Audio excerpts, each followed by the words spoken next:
अस्सलाम वालेकुम dear students, कैसे हैं आप सब लोग। Welcome to the Base Academy. बच्चों, हमने जो मोस्ट रिपीटेड एमसीक्यूज़ हैं सेकेंड ईयर फिज़िक्स के, जो पिछले एग्ज़ाम में सबसे ज़्यादा दफ़ा रिपीट हुए हैं उनको हम डिस्कस कर रहे हैं।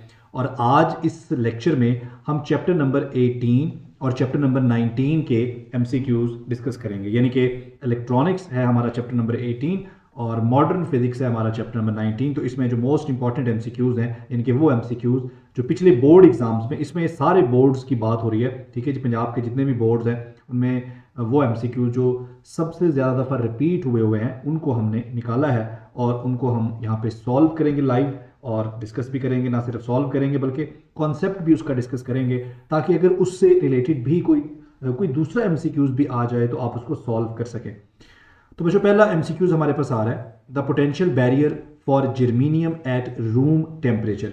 बच्चों, जब हमारा पी एन जंक्शन बनता है, यानी कि जब हम अपने सेमीकंडक्टर क्रिस्टल की डोपिंग करते हैं, तो हमारे पास पी एन जंक्शन यानी कि एक साइड जो है उसकी पी और एक एन बन जाती है, ठीक है जी। तो पी रीजन में आपको एक नेगेटिव चार्जेस की लेयर मिलती है और एन टाइप में आपको एक पॉजिटिव चार्ज की लेयर बनती है, क्योंकि जब आप डोपिंग करते हैं, जब पी एन जंक्शन की फॉर्मेशन होती है तो एन रीजन से इलेक्ट्रॉन माइग्रेट करते हैं पी रीजन में, ठीक है। लेकिन एक ऐसा टाइम आता है जब यहाँ पर एक नेगेटिव चार्जेस की लेयर बन जाती है, ठीक है, यहाँ पर एक पॉजिटिव चार्जेस की लेयर बन जाती है और उनके दरमियान जो पोटेंशियल डिफरेंस है वो इतना हो जाता है कि फर्दर अगर कोई इलेक्ट्रॉन एन रीजन से माइग्रेट करना चाहेगा पी रीजन में तो उसे इस पोटेंशियल बैरियर को क्रॉस करना पड़ेगा। सो ये जो पोटेंशियल बैरियर है in case of germanium that is 0.3 volt, और इन केस ऑफ सिलिकॉन, अगर हमारा सेमीकंडक्टर सिलिकॉन का है तो यही पोटेंशियल बैरियर जो है that is of 0.7 volt. Next है हमारे पास बच्चों the diode characteristics curve. Diode characteristic curve जो है बेसिकली हम इसको यूं बनाते हैं, यहाँ पे हमारे पास एक्स एक्सिस पे वोल्टेज होता है और वाई एक्सिस पे करंट होता है, ठीक है जी। तो ये जो किसी भी सेमीकंडक्टर डायोड के लिए हम वोल्टेज और करंट के दरमियान जो ग्राफ बनाते हैं उसे कहते हैं कैरेक्टरिस्टिक कर्व, ठीक है जी।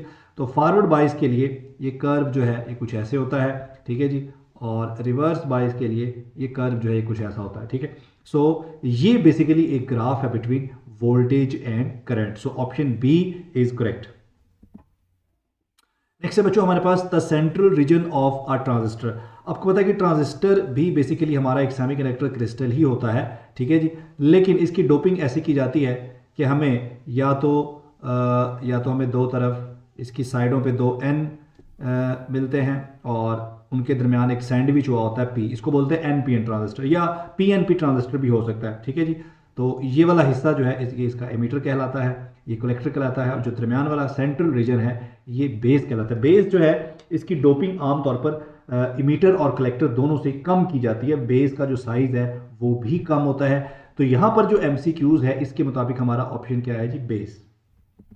नेक्स्ट है बच्चों साइज ऑफ बेस। अभी हम बात कर रहे थे कि बेस का साइज जो है उसकी डोपिंग रेशियो जो है वो भी कम होती है as compare to emitter and collector, और उसका जो साइज है is of the order of micrometre, उसका साइज भी कम होता है as compare to emitter and collector.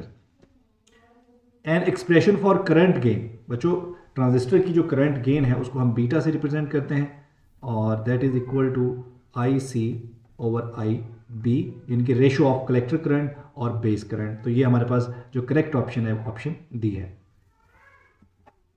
उसके बाद बच्चों हमारे पास आ रहा है a circuit which converts low voltage to high voltage, यानी कि वोल्टेज को एम्पलीफाई करना, वोल्टेज के मैग्नीट्यूड को इंक्रीज करने के लिए जो सर्किट इस्तेमाल करते हैं उसको हम बोलते हैं एम्पलीफायर।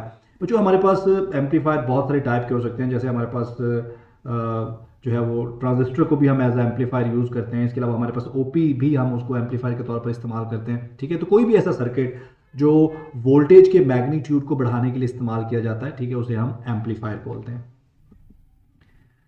नेक्स्ट हमारा क्वेश्चन बच्चों मॉडर्न फिजिक्स से है, if an object moves with speed of light its mass will be. अगर कोई ऑब्जेक्ट स्पीड ऑफ लाइट से मूव कर रहा है तो उसका मास क्या होगा। सो रिलेटिविस्टिक मास का जो रिलेशन है हमारे पास that is equal to m is equal to m not over 1 minus v square over c square. अब यहाँ पर जो v है, अगर स्पीड ऑफ लाइट से वो ऑब्जेक्ट मूव कर रहा है तो हम v की जगह c पुट कर देंगे। सो m हमारे पास आ जाएगा m not divided by under root 1 minus, बच्चों ये जो v स्क्र है इसकी जगह भी अब c स्क्र आ जाएगा, c square over c square ये कैंसिल हो जाएगा, तो 1 माइनस 1 बच्चों नीचे हमारे पास क्या बचेगा, जीरो, और जीरो का अंडर रूट भी जीरो होता है। तो हमने पढ़ा something over zero is equal to infinity. इसका मतलब है कि अगर कोई ऑब्जेक्ट स्पीड ऑफ लाइट से मूव करेगा तो उसका मास इन्फिनिट हो जाएगा। अब इसका मतलब क्या, फिजिकल मीनिंग क्या है? इन्फिनिटी का मतलब है कि अगर किसी भी ऑब्जेक्ट ने स्पीड ऑफ लाइट से मूव करना है तो उसको इन्फिनिट अमाउंट ऑफ एनर्जी चाहिए, ठीक है जी। इट रिक्वायर्स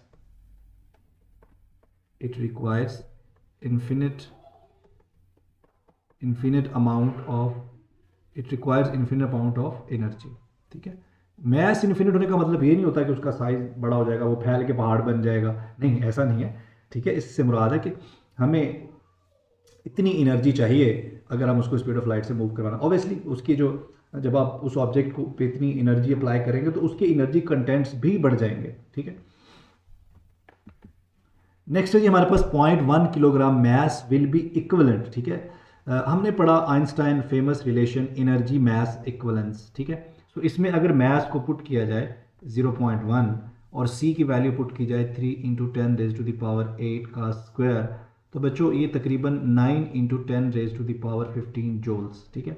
सो यहाँ पर ऑप्शन डी इज करेक्ट।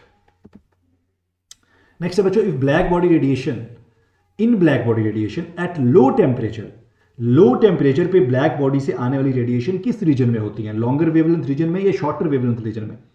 बच्चों हमने पढ़ा कि जो हमारी एनर्जी है या इंटेंसिटी जो है that is proportional to the fourth power of temperature. इसका मतलब है कि हाई टेम्परेचर पे आपको ज्यादा एनर्जी वाली रेडिएशन मिलती हैं और लो टेम्परेचर पे आपको कम एनर्जी वाली रेडिएशन मिलती हैं। अब जो एनर्जी का वेवलेंथ के साथ रिलेशन है वो इन्वर्स रिलेशन है, ठीक है। अगर टेम्परेचर लो है, यहां पर देखें इक्वेशन 1 में, अगर टेम्परेचर लो है तो कम एनर्जी वाली रेडिएशन निकलेंगी। कम एनर्जी का मतलब है longer wavelength, so option A is correct. Next है बच्चों हमारे पास मोमेंटम ऑफ मूविंग फोटोन, ठीक है जी। फोटोन का मोमेंटम क्या होगा, डी ब्रॉय रिलेशन से हम निकाल सकते हैं momentum is equal to h over lambda. इसके अलावा एक और रिलेशन भी है हमारे पास मोमेंटम निकालने का फोटोन के लिए, that is equal to p E is equal to p c and p is equal to E by c, ठीक है। यहाँ पर चूंकि मोमेंटम मैसलेस पार्टिकल है इसलिए फोटोन का मोमेंटम निकालने के लिए आप ये वाला रिलेशन नहीं लगा सकते P is equal to m v, क्योंकि इसमें मैस तो होता नहीं फोटोन का। लिहाजा या तो आप ये इक्वेशन 1 वाला रिलेशन यूज कर सकते हैं या आप इक्वेशन 2 वाला रिलेशन जो है वो यूज कर सकते हैं। उसके बाद बच्चों हमारे पास है the reverse phenomena of photo electric effect.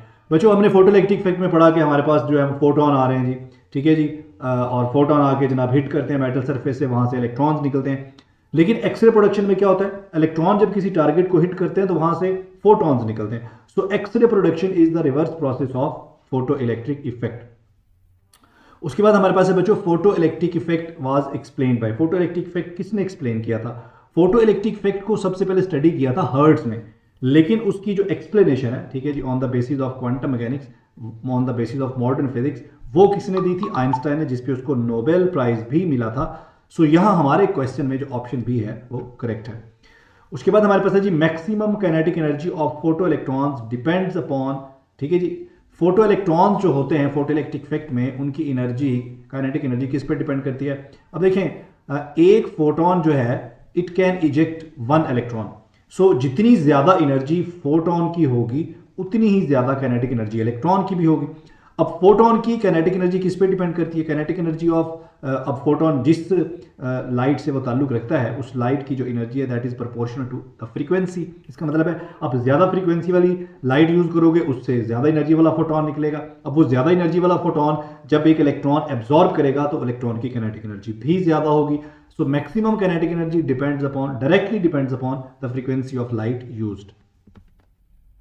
Next है बच्चों the angle of scattering for which Compton shift is maximum, ठीक है। कॉम्पटन शिफ्ट जो है यहाँ पर ये एक हमारे पास इलेक्ट्रॉन पड़ा है जो कि समझ लें कि वो रेस्ट में है, ठीक है जी, अप्रॉक्सीमेट कर लें उसको।